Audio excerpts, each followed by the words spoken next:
What we tend to do is turn good things into bad things.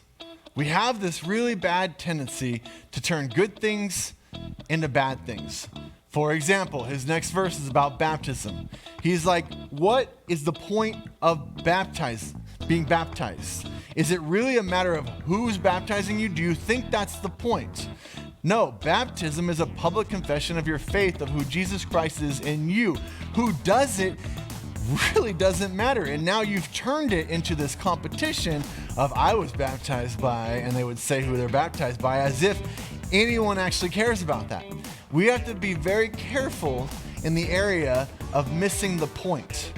And the church is a little bit bad at this, of missing the point. We miss the reason that we're all here, the reason that we're doing this. Guess what? It's Jesus Christ. When we hear people comparing teachers and ministries or churches, even comparing churches to churches, rather than listening to the message, what's the message? Jesus Christ. Over and over, it's Jesus Christ. And God's going to use many flavors of people and styles and types, the music and all these things. All this stuff is just different flavors to get to the point, which is Jesus Christ.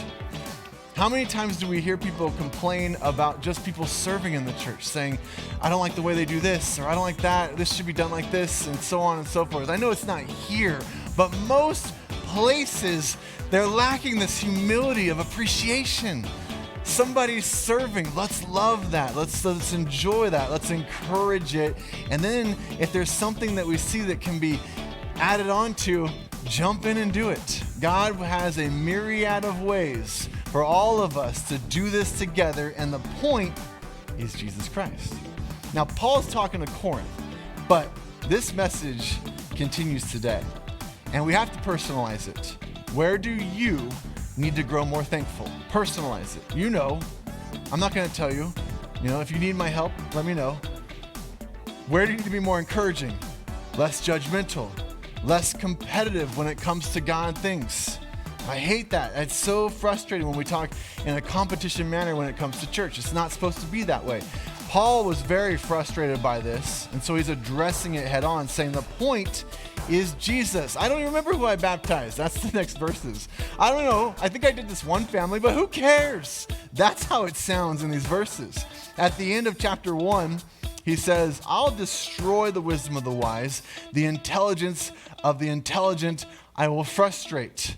Now he's quoting there from Isaiah, and he's quoting God talking to the Israelites. And what he's saying is these Israelites were dealing with this issue.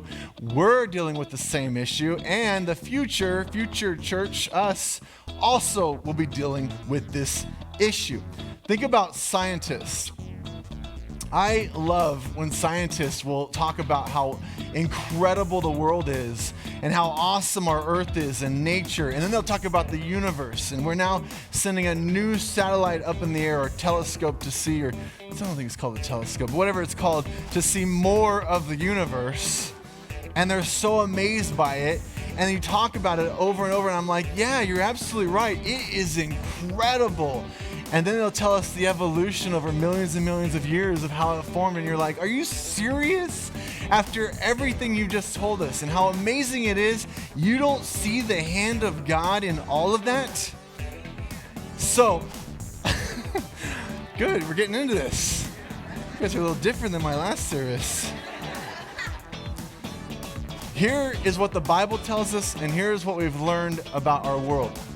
They will never see it in all that beauty, all that amazing stuff. Where they will see the hand of God, where they will see Jesus Christ, where they will not miss the point, is when they see the Christians loving each other.